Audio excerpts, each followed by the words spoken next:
O Momento Feminino de hoje trabalha um dos temas mais caros para as famílias e tão importante nas políticas públicas, é a criança.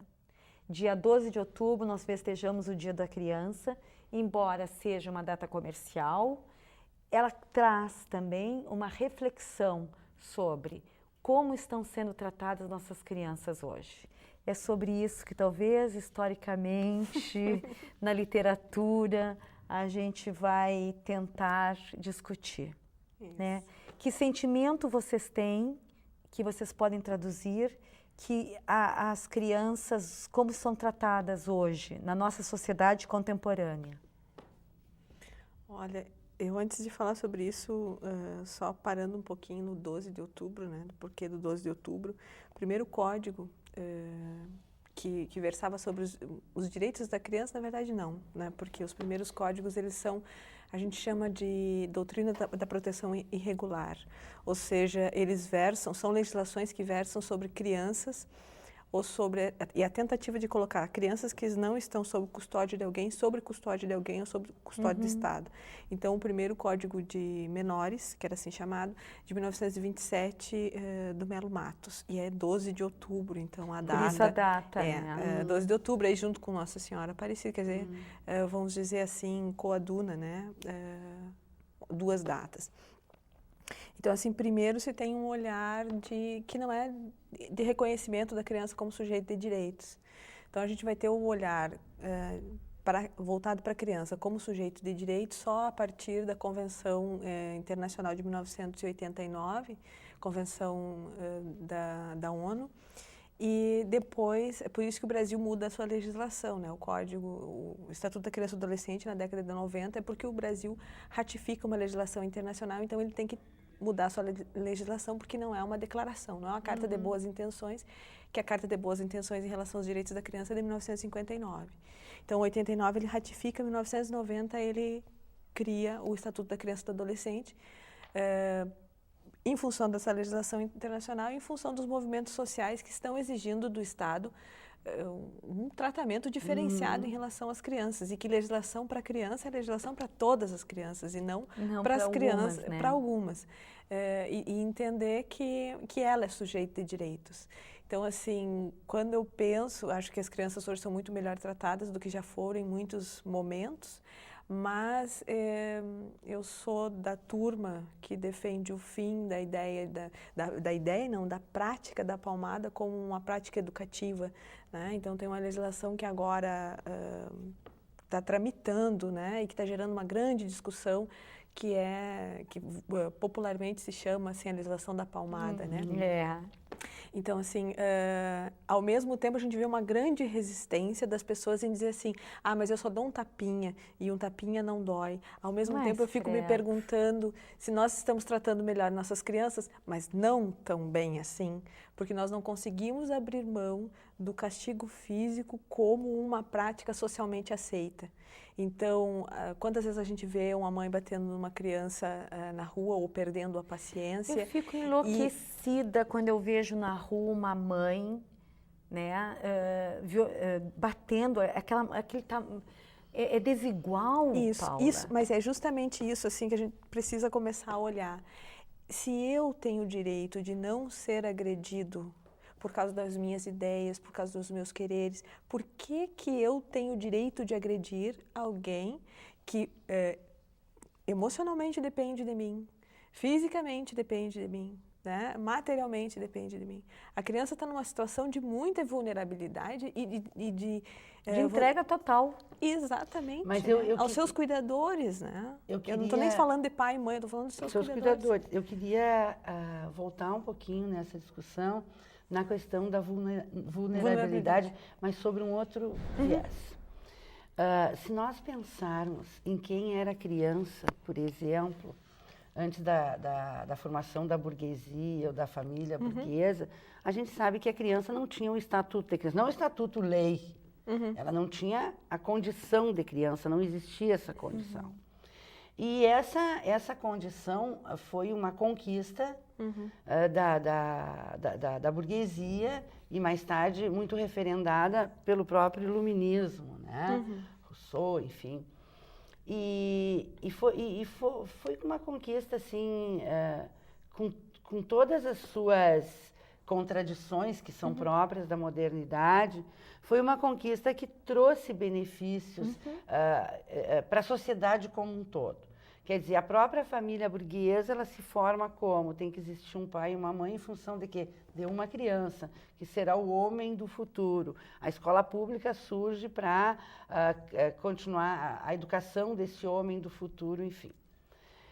Nos últimos tempos, eu tenho me perguntado se nós não estamos, num certo sentido, voltando atrás e abrindo mão desse Estatuto da Criança. Porque eu não sei mais quem nós chamamos criança, né? Nós temos aí, sob ponto de vista cultural, nós temos as crianças altamente sexualizadas, ainda muito jovens, muito jovens, altamente muito sexualizadas. Eu acho que nesse bojo entra a discussão dessa distribuição da camisinha na escola. Né? Nós temos crianças que participam ativamente da vida dos adultos, das reuniões em que os pais, inclusive, bebem, conversam coisas, lá como na barbárie. Quando se formam, por exemplo, os contos de fadas eles nascem onde? Eles nascem de relatos populares que se faziam para grupos de pessoas nas quais tinham adultos e crianças. Por isso mesmo, os contos de fadas trazem no seu bojo uma dose de violência que evidentemente é da cultura da época, mas que era endereçado a todos. Então, eu tenho visto assim, as crianças participando ativamente da vida dos adultos, as crianças vão dormir a hora que elas querem e do jeito que elas querem. De uma certa forma, essas crianças, elas comandam a vida dos seus cuidadores, sejam pais ou não, são elas que determinam o que pode ou não pode acontecer. Então, grau de consumismo, exagerado, exacerbado. Olham programas de televisão até altas horas da noite, programas assim, ó, que não são adequados, pelo menos nós entendendo essa criança aí, né? Então, eu tenho me perguntado quem são as nossas crianças e se nós não temos estado a fazer um retorno à barbárie. E abrindo mão de uma condição que, bem ou mal, nós conseguimos estabelecer, né? E tu vejas bem, e outra questão que eu também quero entrar, e aí entra na palmada. Os pais perdem toda a autoridade, principalmente agora, nesses últimos anos, e se tornam extremamente autoritários, o que é uma coisa de onde vem a palmada. Veja bem, se eu tenho uma criança que todas as noites, eu não digo para ela tem aula no outro dia às 8 da manhã, mas ela quer ficar olhando televisão e ou porque eu estou cansada, ou porque eu não quero me incomodar, ou porque eu também estou culpada que eu trabalhei o dia inteiro, eu deixo que ela olhe televisão até a hora que ela quiser, né? Todos os dias. Mas lá um dia me dá uma louca, né? E eu chego em casa e digo, não, hoje tu dormes às 8 da noite, porque tu tens que acordar amanhã às 8 da manhã. Imagine a cabeça de uma criança, porque isso é um ato de autoritarismo puro. Não existe aí nenhuma... E eu, quando falo em autoridade, bom senso nela. Eu não estou falando em autoridade alguém que oprime, alguém que manda. Eu estou falando autoridade alguém de responsabilidade, a quem a gente recorre, né? Então, eu acho que esses dois viés, Paula, também têm que ser considerados nessa questão. Aí o pai dá a palmada. Tá, mas aí, assim, entra uma outra, tu dissesse assim, ó, os pais estão perdendo a autoridade, os pais estão abrindo mão. Abrindo mão. Eu não, falei porque, assim, perdendo não foi talvez até perdendo. Não, mas é que tem um aspecto assim que responsabiliza, por exemplo, a criança por ela, vamos dizer, como formar o seu pequeno ditador. Né? Então, ela tem 2 anos de idade, eu levo ela numa loja e eu digo, querida, escolhe o que tu quer. 2 anos de idade, escolhe o que tu quer. Não tem como. A diferença de cores, será que está tão clara? O cérebro está em formação, ela não tem condições de fazer isso. E sofre a beça. Que ela não... Sofre a beça para fazer escolha e sai de lá sem escolher. Mas o que ela aprende? né? Que já decidi coisas anteriormente. Quando tu está colocando crianças a ter que decidir coisas antes do período dela se responsabilizar pelas escolhas, você está sendo negligente e você está abrindo mão de uma autoridade que aos 7 anos de idade, tu quer comprar uma roupa X ou Y, ela vai mais aceitar. Não vai, Quer mas dizer porque assim, tu deixaste o espaço. exatamente. Essa abertura, Então, esse abrir mão da autoridade está tendendo a uma coisa que eu já vou considerar como negligência. Paterna e materna. Ou dos seus cuidadores. Então, assim, eu não aguento essa criança, porque ela é vulnerável naquilo tudo. Ela está aprendendo a gostar, ela está aprendendo a falar, ela está aprendendo a se portar, ela está fazendo as coisas e olhando para o centro do amor da vida dela, que são seus cuidadores. Então, cada vez que ela faz um gesto, ela olha, né, a gente diz papai e mamãe, mas ela olha para os seus cuidadores e pensa assim, será que ele está gostando? Será que um dia eu... Em outras palavras, né, você está pensando assim, será que eu sou suficiente para alguém gostar de mim como eu sou? Então, agora você imagina um cuidador colocando a responsabilidade, qualquer coisa te serve, ou...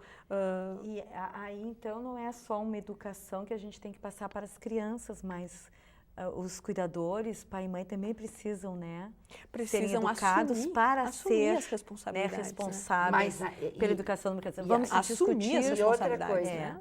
No próximo Vamos bloco. discutir no próximo bloco e voltamos falando de um tema que é muito caro para todos nós, nossas crianças.